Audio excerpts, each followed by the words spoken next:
नमस्ते और दिव्य बुद्धि समझाया गया में आपका स्वागत है, जहां हम बाइबल से गहन सबक प्राप्त करते हैं जो हमारे रोजमर्रा के जीवन में हमारा मार्गदर्शन कर सकते हैं। यदि आप परमेश्वर के वचन से प्रेरित, चुनौती और रूपांतरित होना चाहते हैं तो आप सही जगह पर हैं। इससे पहले कि हम सुलेमान की बुद्धि की आज की शक्तिशाली कहानी में उतरें, घंटी आइकन को लाइक, सब्सक्राइब और क्लिक करना न भूलें ताकि आप हमसे कोई वीडियो न चूकें।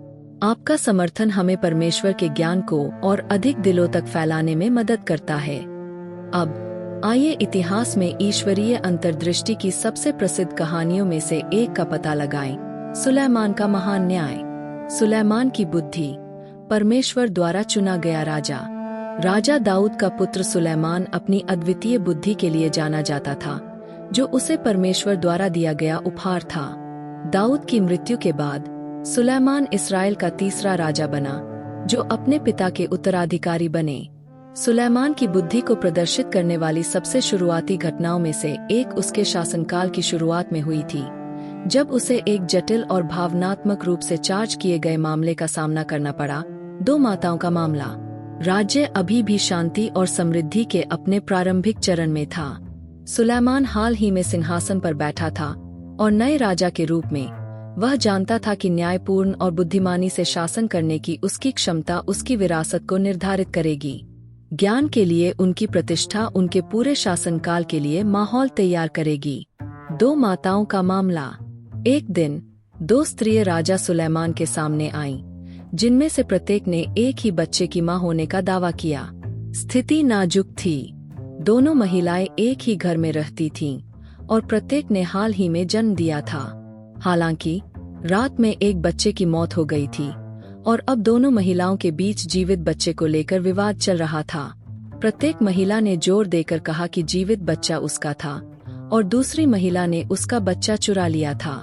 कमरा तनाव से भर गया, क्योंकि दोनों महिलाएं न्याय के लिए राजा को पुकार रही थीं। राजा सुलेमान को इस असंभव दुविधा का सामना करना पड़ा। एक समाधान की आवश्यकता थी। उसका दिल फट गया होगा, क्योंकि वह जानता था कि यह सिर्फ एक कानूनी मामला नहीं था, यह ज्ञान की परीक्षा थी। वह सच्चाई को उजागर करने और न्याय बहाल करने के लिए क्या कर सकता था। सुलेमान का बुद्धिमान न्याय। सच्चे मातृत्व की परीक्षा। तुरंत यह समझने की कोशिश करने के बजाय कि असली माँ कौन थी, सुलेमान ने एक कट्टरपंथी और गहन दृष्टिकोण अपनाने का फैसला किया। एक शांत और स्थिर आवाज के साथ सुलेमान ने आदेश दिया, मेरे लिए एक तलवार लाओ। 1 राजा 3:24। दरबारी, भ्रमित लेकिन आज्ञाकारी, राजा के सामने तलवार लेकर आए। फिर सुलेमान ने अपना चौंकाने वाला आदेश दिया, जीवित बच्चे को 2 टुकड़े कर दो और आधे को आधा और दूसरे को आधा दे दो। 1 राजा 3:25। कमरा सन्नाटा हो गया। सुलेमान की बातों से दोनों महिलाओं सहित हर कोई दंग रह गया, लेकिन एक महिला थी जिसने तुरंत करुणा के विस्फोट के साथ प्रतिक्रिया व्यक्त की। वह चिल्लाई, कृपया मेरे प्रभु, उसे जीवित बच्चा दे दो, उसे मत मारो। 1 राजा 3:26। हालांकि दूसरी महिला ने ठंडे स्वर में उत्तर दिया, न तो मैं और नहीं आप उसे प्राप्त करेंगे, उसे 2 भागों में काट दो। 1 राजा 3:26। सुलेमान के पास अपना उत्तर था। उसने तुरंत घोषणा की, जीवित बच्चे को पहली महिला को दे दो, वह माँ है। 1 राजा 3:27। उनका निर्णय सच्ची माँ की निस्वार्थ प्रतिक्रिया पर आधारित था, जो उसे नुकसान पहुंचाते हुए देखने के बजाय अपने बच्चे पर अपना दावा छोड़ देना पसंद करेगी। सुलेमान की बुद्धि ने पहचाना। इस मामले में सुलेमान ने जो ज्ञान दिखाया वह न केवल आश्चर्यजनक था, बल्कि यह उस दिव्य ज्ञान के लिए एक शक्तिशाली वसीयतनामा के रूप में भी काम करता था जो उसे दिया गया था। इस्राएल के लोग सुलेमान के न्याय से विस्मय में थे और उसकी बुद्धि का वचन दूर दूर तक फैल गया। जब सब इस्राएलियों ने राजा के आदेश को सुना तो उन्होंने राजा को विस्मय में डाल दिया, क्योंकि उन्होंने देखा कि उसके पास न्याय करने के लिए परमेश्वर की ओर से बुद्धि है। 1 राजा 3:28। यह न्याय सुलेमान के जीवन के कई उदाहरणों में से एक था जहां परमेश्वर द्वारा दी गई उसकी बुद्धि ने उसे निष्पक्ष और धर्मी निर्णय लेने के लिए निर्देशित किया। उसकी बुद्धि केवल यह जानने के बारे में नहीं थी कि कठिन परिस्थितियों में क्या कहना है। यह विवेक, करुणा और मानव स्वभाव की गहरी समझ रखने के बारे में था। वह जानता था कि सच्चा न्याय तभी मिल सकता है जब सच्चाई, निष्पक्षता और सत्यनिष्ठा के साथ सामने आए। सुलेमान की बुद्धि, परमेश्वर की ओर से एक उपहार। सुलेमान की बुद्धि कुछ ऐसी नहीं थी जिसे उसने कमाया या काम किया। जब सुलेमान राजा बना तो परमेश्वर ने उसे सपने में दर्शन दिए और उसे जो कुछ भी वह चाहे देने की पेशकश की। सुलेमान ने इतने महान राष्ट्र पर शासन करने की जिम्मेदारी से विनम्र होकर इस्राएल के लोगों पर प्रभावी ढंग से शासन करने के लिए बुद्धि मांगी।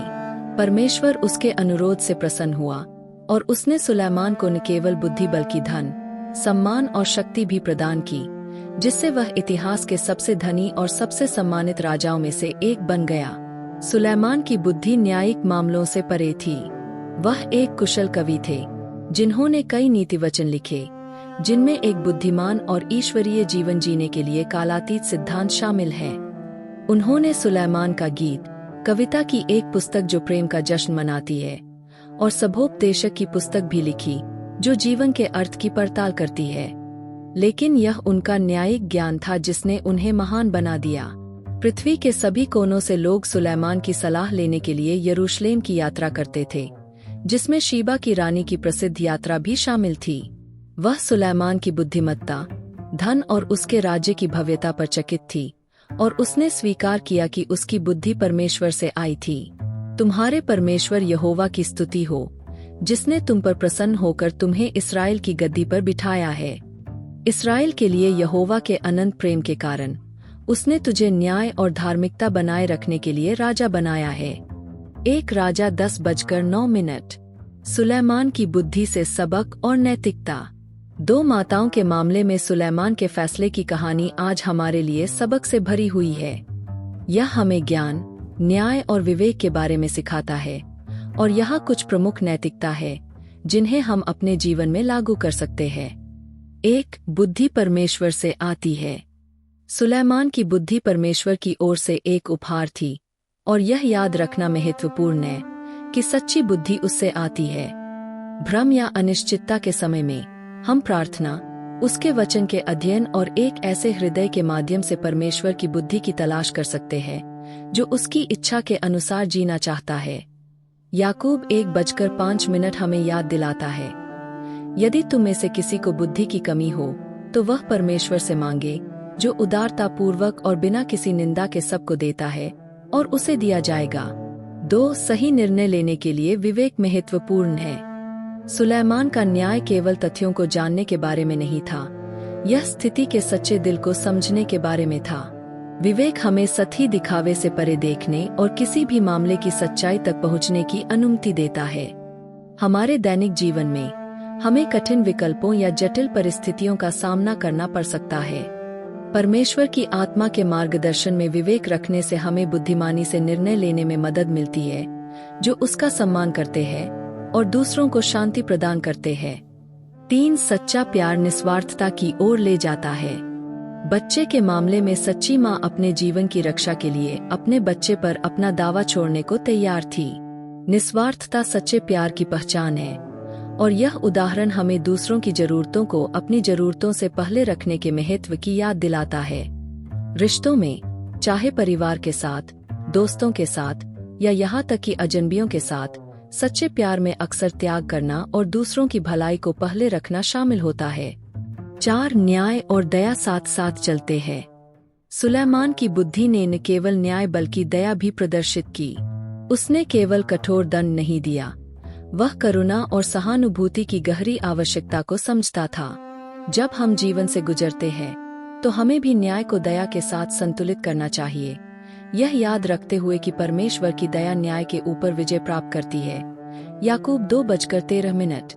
कभी कभी न्याय में अनुग्रह दिखाना और दूसरा मौका देना शामिल होता है, खासकर जब हम देखते हैं कि दूसरे व्यक्ति का दिल ईमानदार है। 5. महान ज्ञान, सम्मान और जिम्मेदारी लाता है। सुलेमान को उसकी बुद्धि के लिए जो विस्मय और सम्मान मिला वह हमें सिखाता है कि बुद्धि एक ऐसी चीज है जो सम्मान का आदेश देती है। जो लोग बुद्धिमान हैं उन्हें प्रशंसा मांगने की जरूरत नहीं है। वे इसे अपने कार्यों और निर्णयों के माध्यम से अर्जित करते हैं। बुद्धि में बड़ी जिम्मेदारी होती है, और जिन्हें बुद्धि दी जाती है उन्हें इसका उपयोग दूसरों के लाभ के लिए करना चाहिए। हमेशा परमेश्वर की सेवा करने और उसके सिद्धांतों का सम्मान करने की कोशिश करनी चाहिए। निष्कर्ष, सुलेमान की बुद्धि की विरासत। सुलेमान की कहानी इस बात का एक सुंदर उदाहरण है कि कैसे परमेश्वर की बुद्धि एक नेता और एक राज्य को बदल सकती है। न्याय के उनके दिल और दूसरों की सेवा करने की उनकी प्रतिबद्धता ने उन्हें इतिहास के सबसे सम्मानित राजाओं में से एक बना दिया। सुलेमान के दो माताओं के न्याय की कहानी कार्रवाई में ईश्वरीय ज्ञान के सबसे गहन उदाहरणों में से एक बनी हुई है। यह हमें दिखाता है कि ज्ञान केवल ज्ञान के बारे में नहीं है, यह समझ, करुणा और विवेक के बारे में है जो न्याय और शांति लाता है। सुलेमान का उदाहरण हमें अपने जीवन के हर क्षेत्र में परमेश्वर से ज्ञान प्राप्त करने के लिए प्रेरित करता है। आइए हम, सुलेमान की तरह, परमेश्वर द्वारा हमें दी गई बुद्धि का उपयोग ऐसे निर्णय लेने के लिए करें जो उसका सम्मान करते हैं और हमारे आसपास के लोगों की सेवा करते हैं। आज का वीडियो देखने के लिए धन्यवाद। यदि आप सुलेमान के ज्ञान से प्रेरित थे तो इस वीडियो को लाइक, सब्सक्राइब और अपने दोस्तों और परिवार के साथ साझा करना सुनिश्चित करें। और घंटी आइकन को हिट करना न भूलें ताकि आप हमेशा परमेश्वर के वचन से नवीनतम ज्ञान से अपडेट रहें। भगवान आपको हर चीज में ज्ञान, समझ और न्याय का हृदय प्रदान करें।